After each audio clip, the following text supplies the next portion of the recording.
Assalamualaikum warahmatullahi wabarakatuh. Nama saya Alicia Kalista. Hari ini saya akan mempresentasikan materi tentang study case prinsip etika bisnis untuk memenuhi tugas 1 pra UTS. Oke, sebelumnya saya akan menjelaskan dulu apa sih pengertian dari prinsip-prinsip etika bisnis itu.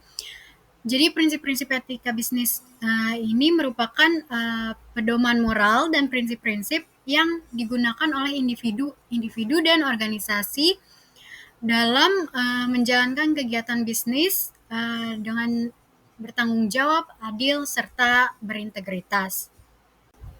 Oke, selanjutnya di sini ada study case-nya. Jadi study case-nya diambil dari pelanggaran yang dilakukan oleh Volkswagen, yaitu skandal emisi Dieselgate. Nama perusahaannya yaitu Volkswagen Group atau biasa disebut VW. Dia adalah perusahaan mobil dari Jerman dan salah satu produsen mobil terbesar di dunia. Jadi kronologinya adalah pada tahun 2015 VW memasang software khusus pada mobil diesel mereka untuk memanipulasi hasil uji emisi. Mobil-mobil tersebut akan menunjukkan emisi rendah saat diuji, namun dalam penggunaan normal.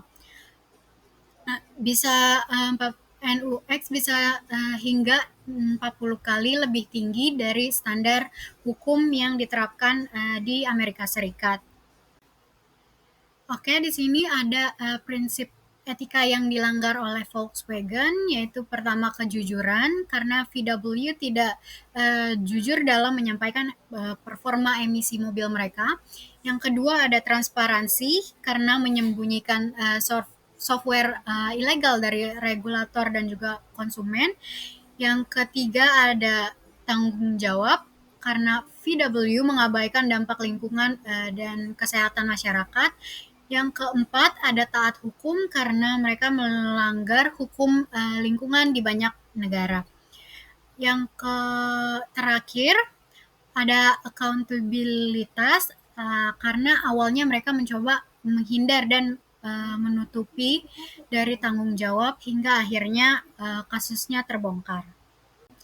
Dampak yang dirasakan oleh VW yaitu didenda lebih dari 30 miliar US dollar. Yang kedua, reputasi global mereka menurun drastis. Selanjutnya juga kepercayaan konsumen dan investor juga terguncang. CEO saat itu pun mengundurkan diri. Jadi pelajaran yang bisa diambil adalah keuntungan jangka pendek yang diperoleh dari pelanggaran etika tidak sebanding dengan kerugian jangka panjang untuk perusahaan. Etika bisnis harus menjadi bagian dari budaya organisasi, bukan hanya formalitas. Kesimpulannya adalah prinsip etika bisnis adalah pedoman moral yang bertujuan untuk membangun kepercayaan, menjaga reputasi, mencegah praktik curang, dan menciptakan hubungan yang sehat antara perusahaan dengan karyawan, pelanggan, mitra, dan masyarakat. Etika bisnis juga mendorong kepatuhan terhadap hukum dan perlindungan lingkungan, sehingga perusahaan tidak akan terjebak dalam praktik curang. Sekian presentasi yang bisa saya sampaikan, kurang lebihnya mohon maaf. Wassalamualaikum warahmatullahi wabarakatuh.